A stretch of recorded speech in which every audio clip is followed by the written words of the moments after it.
babasahin natin mga tropa. Babasahin muna natin yan ng tubig, no?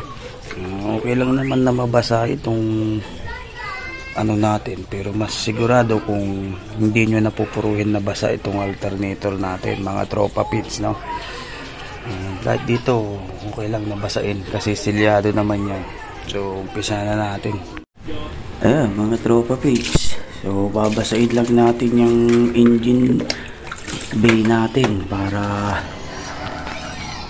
malinisan natin, mapunasan natin. Kaya huwag kayong matakot na mabasa kasi silyado naman yan mga tropa pits, no? Kaya walang pangamba. Kung mas maganda nga kung may pressure wash para pati yung singit-singit mabasa, kaso nga lang wala pa tayong pressure wash. Anong order pa? Ayan, sa gilid-gilid singit-singit. Okay lang naman na mapatakan yung ating alternator ganun ng tubig, basta huwag mo lang doon itututok yung tubig para safe din po tayo. Copy nyo yun mga tropa pits.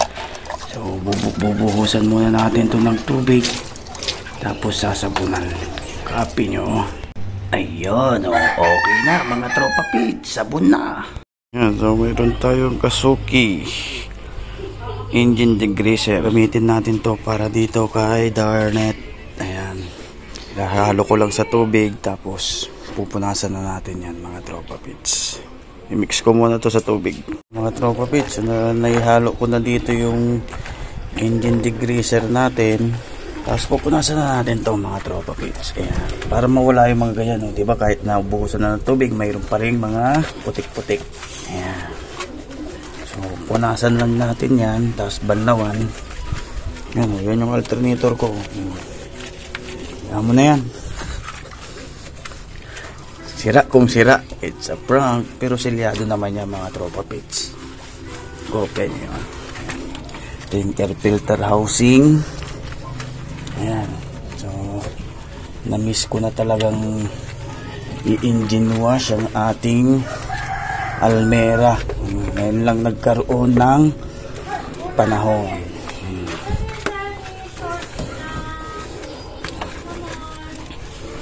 Mamaya update ko kayo kung malinis ba o hindi. Kopya nyo. So pupunasan ko muna to para magmukhang bago ulit. Diba? Mas maganda pagka naano na natin, napulido, kasi magbrabras pa ako kasi para mawala talaga yung ano, yung mga dumi-dumi at pulidong malinisan. Ayan mga tropa pits. Medyo may sabon-sabon na. So kita nyo naman, pumuti na rin ito.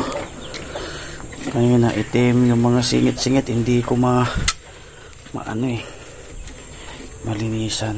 So ayan siya.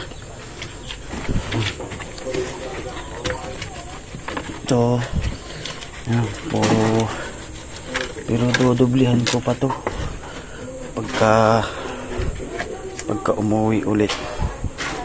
Ayan, so lilinisan ko. Ayan, so ito tatanggalin ko muna itong coil cover nya. May video naman ako kung paano tanggalin ito mga tropa pits, para matanggal ko yon. So dito basta importante malinisan ko itong engine bay natin. So bubuhusan ko na to ng tubig para malinis na. Kopya. Ayan, so pagkatapos ng masabunan, pupunasan nyo rin ulit siya ng basahan para totally malinis. Ayan. Tapos buhusan nyo na yan ng tubig na malinis pang pinali, tapos patuyuin, tapos may i-apply pa tayo para pampakintab. Kopya nyo yun mga tropa pits. Tropa pits, oh, kita nyo no, kahit natuyo na, wala na yung markang putik-putik. So pinali na, babasain na natin.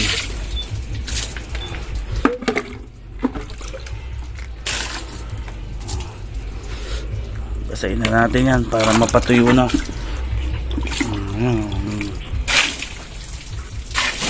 Wala kasi tayong pressure wash, kaya basahin na natin. Tapos pag natanggal na natin yung patak-patak, paandarin natin, tapos ilalagay may binili na akong BS1, yun yung ilalagay ko pampakintab. So punasan ko muna to mga tropa pits, tapos videohan ko ulit.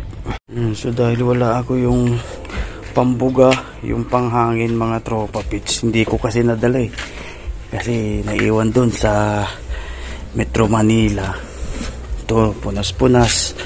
Tapos para mapatuyo natin, yan, so pinunas-punasan ko lang siyang ganyan. So ngayon kung para ma-apply natin ng BS1 or yung magic gatas na sinasabi, kailangan tuyong-tuyo yan. So papaandarin natin to mga tropa pitch. Hinanap po pa yung susi. Yan, so pa-startin muna natin. Yan. So i-start muna natin. Yan. So na-start na natin. Medyo mataas pa yung idling kasi bago bukas. Ayan, punta tayo dito. Maputik dito kasi ginagawa yung tulay, kaya ang pinagdiskitahan ko itong ating makina. Ayan. So sasarado muna natin para okay naman. So wala namang palya, hindi na malag.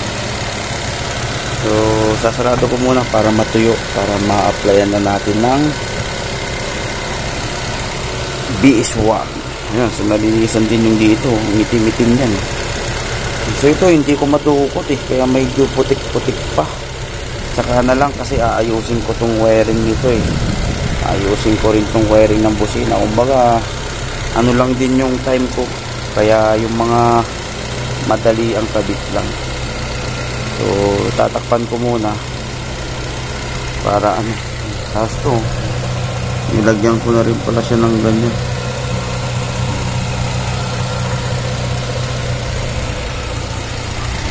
Naka-idle na siya.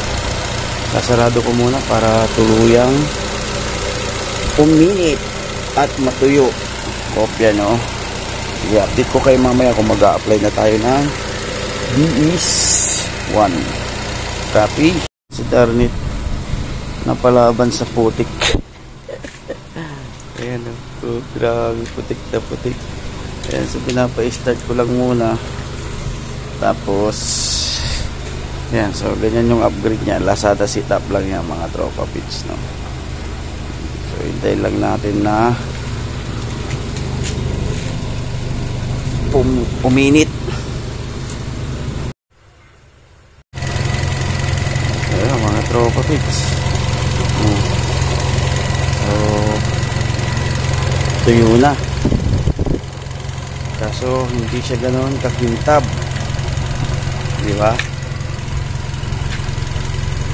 So para kumintab siya at maganda-ganda yung pagkakakintab niya, bubugahan natin yan ng BS1 mga tropa pits.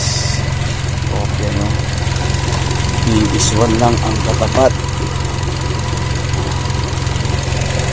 Ayan, medyo hindi siya yung itim na itim, pero nawala naman na yung mark na na madumi. So, para medyo shiny siya, lagyan natin ng BS1. So ito yung BS1 natin.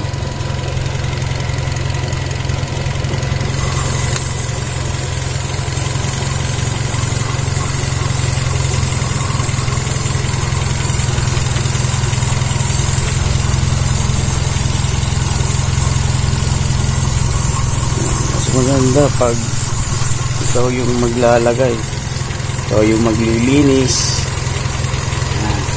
para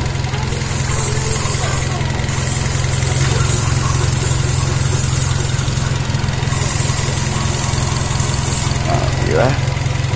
Shiny na mga tropa pits. Wet look.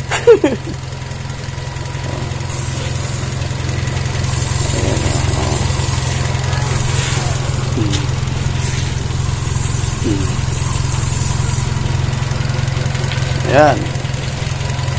Headlock na mga tropa. So patutuyuin lang natin yan.